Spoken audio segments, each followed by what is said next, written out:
Anyway, I hope you've had a good weekend so far, good Saturday. I was out at the Shakespeare birthday celebrations yesterday. Wonderful day. I'll talk more about that a little later on. Now, though, let's talk about, happy birthday, not to Shakespeare, but to a village shop. More and more community shops are opening in the UK. There are now 325. 6 of those are in Herefordshire and Worcestershire. And you might be wondering what a community shop is, because most shops are in the community. Well, let's talk about Yarpole Community Shop in Herefordshire, known for being the first full-time village shop and post office in the country that's in a church. And this week it's celebrating, as I say, its 10th anniversary. Julian Stokes on the phone now. Julian, good morning. Good morning. And happy birthday. Thank you very much. Yes, you're 10. Amazing. We are. Yeah. And you've been involved since the idea was first proposed, wasn't it? Take us, what's the background of this? Because I think I'm right in saying 10 years ago, this was pretty radical, wasn't it? We were less common then. Yes, 10 years ago, 11 years ago, at the end, in December 2004, the last remaining shop in the parish closed. And the community came together and decided that they wanted a village shop. It was an important part of the community. And so on the 23rd of April, St George's Day, 2005, Yarpole Community Shop was born and started trading. Right, sorry, I was going to say, presumably the old village shop shut because what? People didn't use it? I think you have to be realistic, and to run a village shop and to try and make a living out of it is extremely difficult.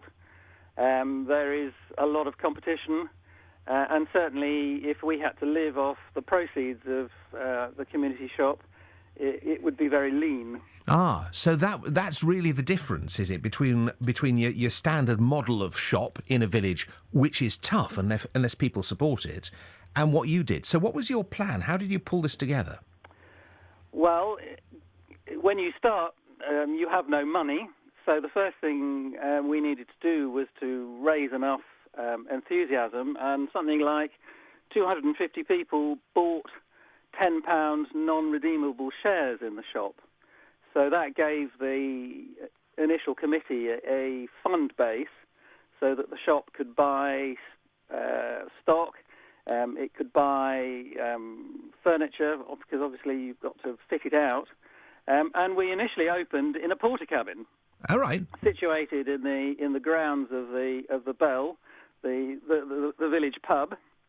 We had a 2-year planning licence from the county, but we ended up being there for 5 years before we could find a permanent home. And fortunately, the Herefordshire Council were very good to us and didn't pursue us and make us homeless. OK, so tell us, because you've now ended up in the church, haven't you?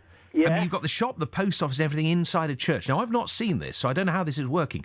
This is a working church, an open church, is it? Yes, it's open, functioning as a church.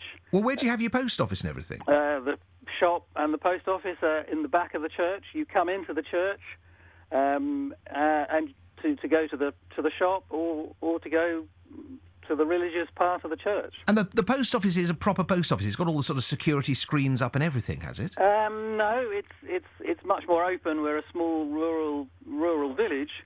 We're classed as a sub post office, so we can't do all the functions of a main post office. Oh, okay, but right. Certainly for most things, you can pay your bills, you can take money out, you can get euros. You know, the things that people value in a post office are readily available. And do you work there yourself? Yeah, I'm a volunteer. On the third Sunday of the month, I'm behind the counter. Of what? The post office? No. I'm saying on a Sunday. We have a... But as you stand there in your post office or your shop, I mean, looking out, you're seeing what? Rows of pews and an altar at the top? Yeah, you can look through the doors and you can see the chairs of the church. How bizarre. It actually works remarkably well, and it means that the church has a constant buzz.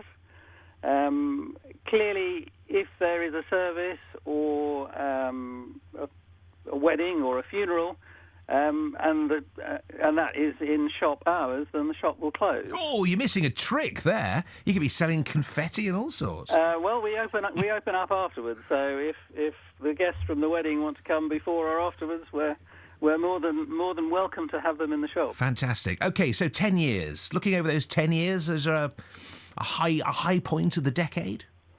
I think seeing the shop prosper and improve is probably the main high points. We also have two other accolades. We were the first community shop in the UK to be awarded the Queen's Award for Voluntary Service. Yeah, great. And wow. This is an award given for people who volunteer, really, and clearly for any community project, your volunteers are the heart of your project and your biggest asset. Well, look, this is brilliant. Well done. What a great story over 10 years. A quick 10-second bit of advice for anybody thinking of following in your footsteps? I think you need to go to the Plunkett Society or the Plunkett Foundation, who are the sort of forum for village and community shops, and also now community pubs. And get ideas from them. And they will give advice. And what are they called, Plunkett? Plunkett was a Victorian entrepreneur whose money has been used to help community projects. Fantastic. Well, good word to remember. Look it up on the internet, find out more. Julian and all the people who work at Yarpole Community Shop, well done. Happy birthday. Thank you very much. Fantastic. Come and see us. Nice to talk to you. I'd love to. If I'm passing by, I'll come in and see this. This has to be seen. Please do. What's the church it's in? It's in St Leonard's Church in Yarpole. St Leonard's Church. Easy to find. There you go. Julian, good to talk to you. Well done. Thank you very much. Fantastic. What a great story for a Sunday morning. 17 and a bit minutes past 7 o'clock.